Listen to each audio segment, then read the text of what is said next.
Popular culture is more vulgar, vapid, self-absorbed, hedonistic, and dehumanizing than at any other time in living memory. Culture is supposed to be uplifting. It's supposed to infuse our lives with intrigue, lust for knowledge, and appreciation of beauty. Instead, for the past 2 decades, pop culture has only served as a sewer pipe of projectile diarrhea aimed directly at our gawping mouths. By its very definition, popular culture has always been mass-produced for mass consumption. But over the last 20 years, as I'm sure you've noticed, pop culture has become significantly more vacuous and obscene. It's a rancid assault on the senses. Why is popular culture so contrived, plastic, empty, meaningless, grotesque, and incredibly retarded? Because from the 20th century onwards, post-modernist, moral relativist, critical theory espousing, cultural, Marxist, nihilists began to seize control of society. Postmodernism seeks to erase the distinction between high culture and popular culture. They want to turn everything on its head. In simple terms, postmodernists have sought to reshape society in their image. And that's why everything's so ugly. From architecture to art to music to entertainment, they're making everything hideous. The goal? To completely undermine the foundation of Western civilization and leave us open to subversion and capitulation. Look at television. TV's endless portrayal of broken families, emasculated male figures, and aberrant, nihilistic, droog-like youths. The stars of so-called reality television are virtually always narcissistic, amoral, and borderline insane. They have no redeeming traits, indoctrinating us with the idea that this is actual reality, that this is how we should act too. You're beginning to think that the tube is reality and that your own lives are unreal. You do whatever the tube tells you. You dress like the tube, you eat like the tube, you raise your children like the tube, you even think like the tube. This is mass madness, you maniacs! In the decadent late stages of a society, bizarre behaviour proliferates and is legitimised by the dominant culture. They're fetishizing pathology. We're even seeing the mainstreaming of paedophilia by the news and entertainment media. Salon.com giving a platform to a wannabe child molester. Articles that legitimise watching child porn. A new Fox show that shows a transgender 6-year-old wearing a sadomasochistic ball gag. This is all intended to drag us down into the gutter. Once we absorb this kind of degeneracy, our moral filter is irreparably damaged. Studies show that the more TV you watch, the more depressed you are, even for active people who exercise regularly. And is it really any wonder, given the warped and corrosive view of humanity that is perpetuated by television? We are their cattle. We are being bred for slavery. The revolution. Can somebody please explain to me what the hell that's all about?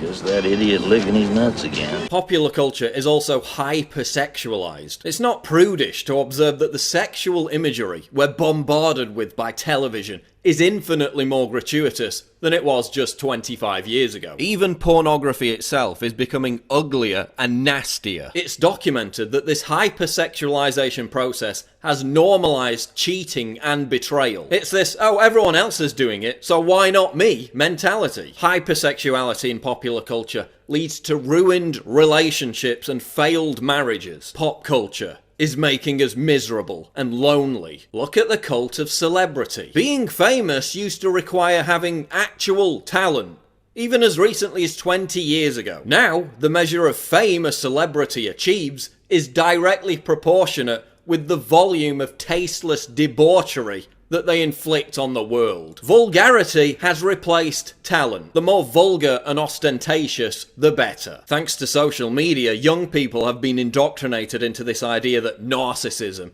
not fulfillment, not meaning, not authenticity, but narcissism is the ultimate measure of satisfaction and importance. Celebrity is just a reflection of that. So what do we look for in our celebrities? Talent? Meaning? Authenticity? No. We look for narcissism. When 16-year-olds were asked in a survey, what would you like to do for your career? 54% answered become a celebrity. Yet nearly 70% of them had no idea whatsoever how they would achieve this.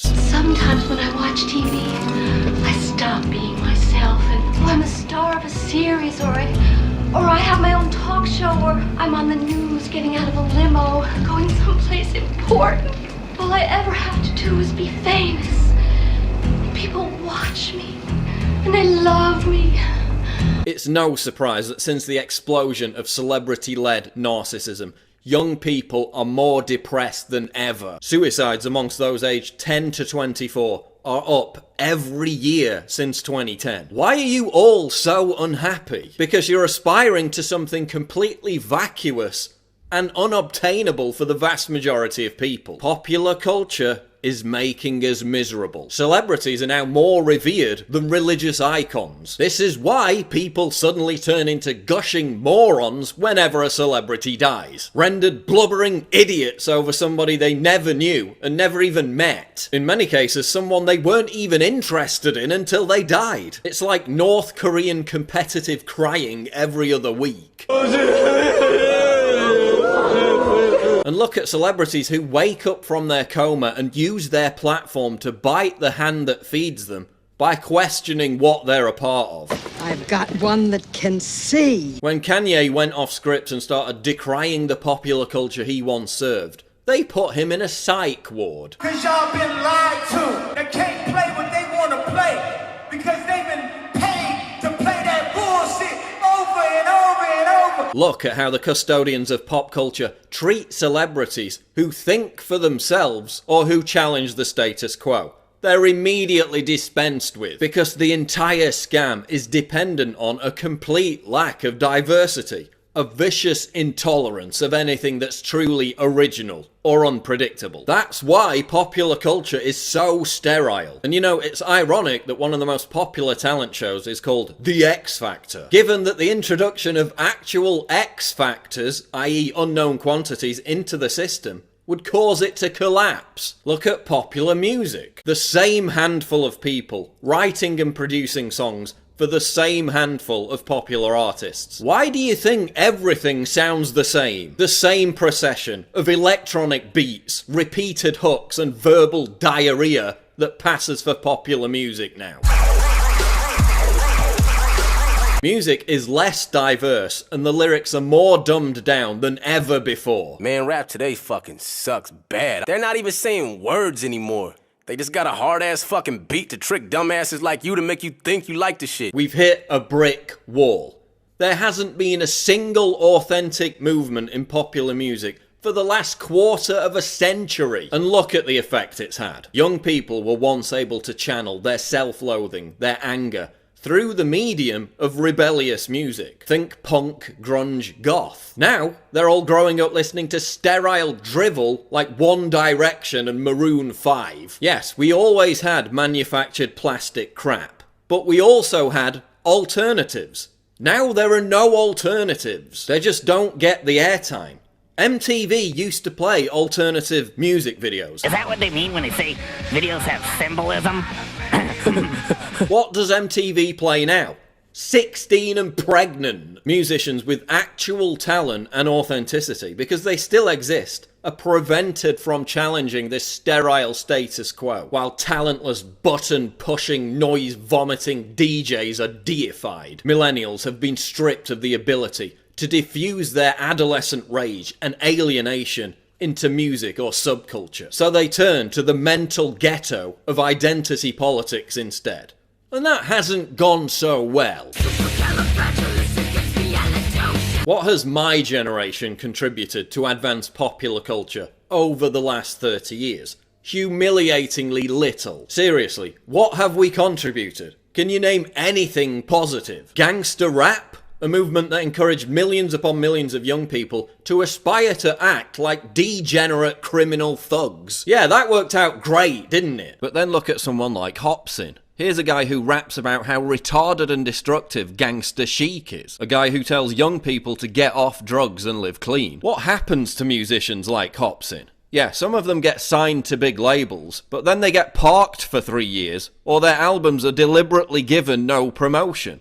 They're never allowed to obtain superstar status. How did rap music go from really good to so dry? Real artists get shelved and whack ones get famous. To leave masses brainless, a smart mind is dangerous. Because their message represents a threat to cultural Marxism, a threat to the toxic identity that the music industry force feeds young people. Look at youth counterculture. In the past, youth culture was spearheaded by students. They created the counterculture which then trickled down into pop culture. What are students busying themselves with today? Safe spaces, political correctness, virtue signalling, and gender studies. When did being cool become about parroting everyone else's opinions? They are socially conscious citizens and are provoked by the loathsome presence of an unmutual. They are sheep. When did being hip become about writing laborious Facebook posts about how progressive you are? As Theodore Dalrymple noted, the pressure to conform to canons of popular taste, or rather lack of taste, has never been stronger. Everyone's petrified of constant social media surveillance by their peers. Reactionary! Rebel! Disharmonious! Rebel! Reactionary! And we force ourselves to swallow this rotten culture, just so we can feel an affinity with our peers. So we can fit in. That's why there's no discernible youth counterculture. It's all predicated on conformity. You must conform. Yes, sir. It is my sworn duty to see that you do conform. And kids today are so satiated with the deluge of entertainment on offer that they have no time or interest in rebelling against the received culture. No time to create their own look. No inclination to form their own ideas about the world, when it's so much easier to just regurgitate what Russell Brand or Meryl Streep is saying. Whether it be fashion, art, music, literature, comedy, culture has been completely sanitized. There is no counterculture. And that's why, with very few exceptions, everyone looks the same. Same haircut, same beard, same clothes, same meaningless tattoos, same lazy cynicism, same political views, same outlook. There's no authenticity, there's no daring, there's no individuality. Look at modern conceptual art. The postmodernist war on absolute truth has spawned the demented belief that anything whatsoever can be considered art. Why is modern art that requires skill or displays awe-inspiring beauty ignored in favour of tawdry trash? Literally trash. Have you ever visited Tate Modern in London? It's a giant building full of scrap metal, concrete blocks, urinals, and this, whatever it is. They call it an art gallery. It more closely resembles a landfill site. What does this look like to you? Dog food and a turd? No, it's conceptual art. The postmodernists decree that literally everything has to be part of a social justice movement has also inspired feminists to offer up their bodily functions as art. A giant ass was nominated for the Turner Prize. I mean, forget full retard. We've gone full idiocracy. The years passed, and mankind became stupider at a frightening rate. And the #1 movie in the country was called Ass. And that's all it was for 90 minutes. It won 8 Oscars that year. So we're told to genuflect over the deeper meaning of a 6-foot butt crack, while actual works of art are being renamed because the original title might be offensive. Look at modern theatre. We went from Shakespeare and Oscar Wilde to this. They're making everything that's supposed to be exquisite hideous and repugnant. What's supposed to inspire us now dehumanizes us. When ugliness is venerated as beauty, we know we're in the depraved late stages of a civilization. Popular culture is so invasively vulgar that it's often cited as one of the factors in the radicalization of Islamic terrorists. Jihadists in the West often immerse themselves in this culture and then become suicide bombers as the only form of repentance.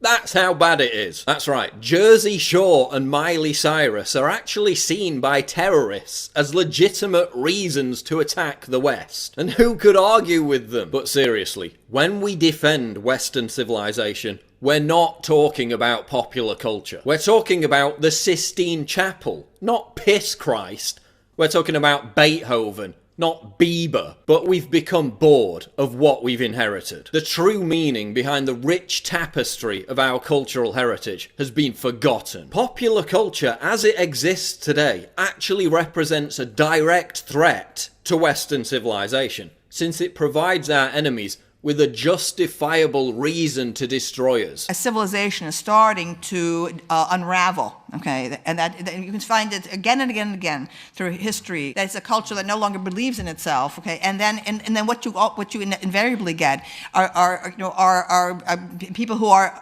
convinced of the power of heroic masculinity, okay? On the edges, whether they're the Vandals and the Huns, okay, or whether they're the barbarians of ISIS, okay? You see them, starting to mass on the outsides of the culture, and that's what we have right now. If we allow this to represent what we stand for, whatever moral superiority our ancestors earned will be eviscerated within a generation. That's why we need to constantly savage this notion that popular culture represents Western civilization.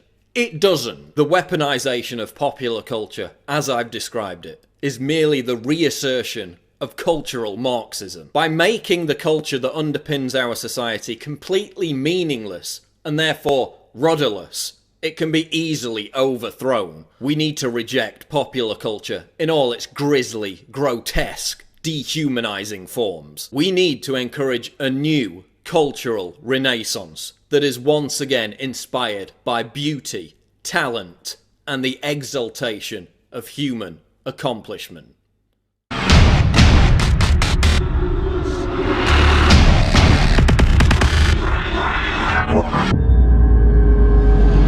Click the link below to subscribe to the channel, and for more breaking news go to Infowars.com.